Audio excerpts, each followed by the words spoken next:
Hello, this is Friends the Realtor. Welcome back to my Homebuyers University. In today's video, we will talk about 6 epically tragic homebuyers mistakes that first-time homebuyers make.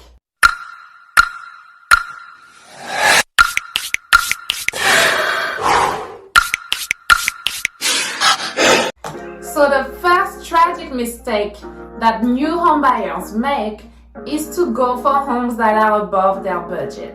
I am a very optimistic person. I would love for you to be pre-approved for $500K, and yet you would walk into a home, fall in love with it, and the price is $550, but you would still offer $500K to the seller, and the seller would say, hey, let's go for that below asking offer.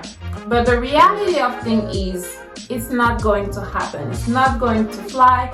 And actually, our market down here in South Florida is still very competitive. So we actually are having to look at homes below what we are approved for so we can have some leverage and offer the seller a little bit more just to be picked. It's basically these days like the NFL draft. You send in your offer, everybody sends in their offers, and you just kind of hope and pray that you're gonna be one of the top picks. The second mistake I would like to talk about is entertaining bidding wars. If you work with me as a realtor, before we go to see a house, just because I don't love driving. So before going into a house, I try to see how many offers are already on these homes and are there any offers above asking price. Some agents won't let us know what's going on, but some agents will, and they will write it down in the private notes. In that case, before we even go, we have to see, are we going to be able to compete, or should we just forget about it and move on to the next home? Because if you go and try to engage in the bidding war, then you end up with unnecessary disappointment because you competed where you couldn't compete, basically. So going for homes that are over your budget and also engaging in bidding wars is a big no-no. Moving on to the third mistake is not thinking long term. Most people, they live in a home for like 7 years and then they move on to the next home.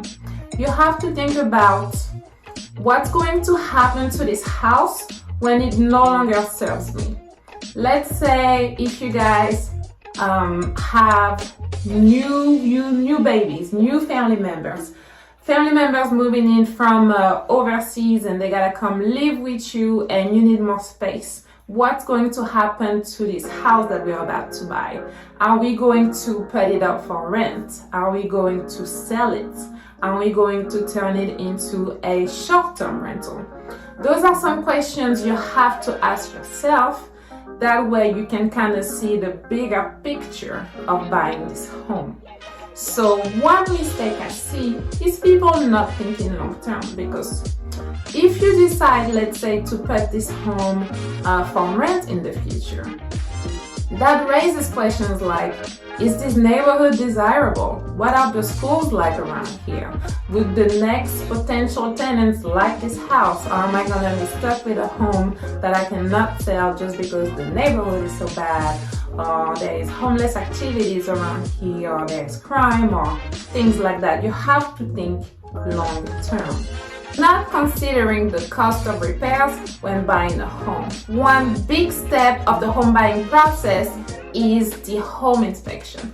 And that's super important, especially when you're getting financing, because in order for you to get the financing, you gotta have insurance. In order for you to have insurance, you gotta have the 4-point report as well as the wind mitigation. And you're not gonna have those 2 reports without an inspector going through the house and giving you those documents. So it's a must do to have a home inspection. And once you have that, you're gonna know the status of the main elements of your home, such as the roof, the plumbing, the electrical, the AC, and then other things like the stove, the fridge, and other stuff.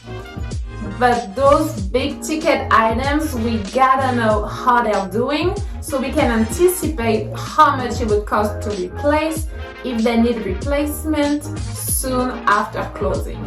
For example, the roof is doing well right now and it's going to be okay for us to get insurance and close on the loan right now, but it might start leaking in the next few years.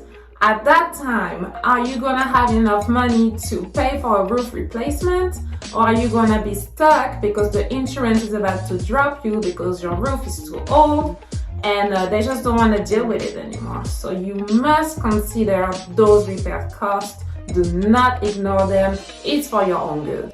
Mistake number 5, not using a buyer's agent.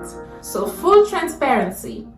The real estate commission is negotiated with the seller at the very beginning when the listing agent goes to the seller's house and negotiates how much they're going to sell the house for and what's the commission going to look like.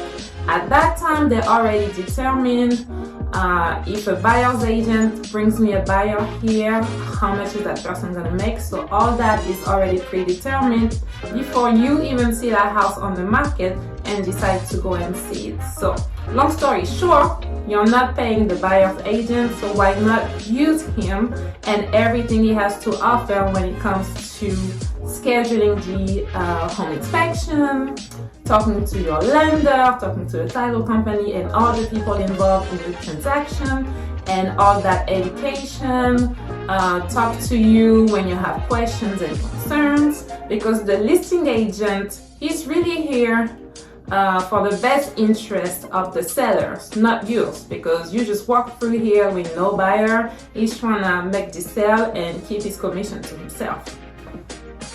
That's mistake number 5.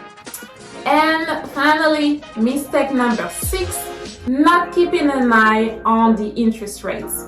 The interest rates, you really have to keep an eye on them before you close on a house and also after. Before, because if you're watching the news and you're in the process of buying a house and you hear that, hey, next week the interest rates are going to increase by this much, you have an opportunity to talk to your lender and your agent and tell them, hey, listen, the interest rate is going to go up next week. What can I do? The lender might come up with an option to lock the rate as it is today before it goes up next week for the next 30 or 60 or 90 days. That way you don't have to pay that higher rate starting the following week. And after you close on the house, you still have to keep an eye on the interest rate, because it's going to give you an opportunity to refinance should the interest rates drop, because your mortgage payment is a mix of principal, interest, taxes, and insurance. So anytime one of those 4 items is affected, your monthly payment is affected. If the interest rate is going down and you refinance at the lower interest rate, guess what? Your monthly payment is going down and you'll be happier. You have extra cash in your pocket instead of giving it to your monthly payment. So that's why it's a big mistake not to keep an eye on the interest rates. Imagine all the people that had bought homes at 17% interest rates. In the last 2-3 years, they looked at the news and they saw that the interest rate were in the 2s, 275 to 85. I hope they call their lenders and ask them to refinance at the lower rates.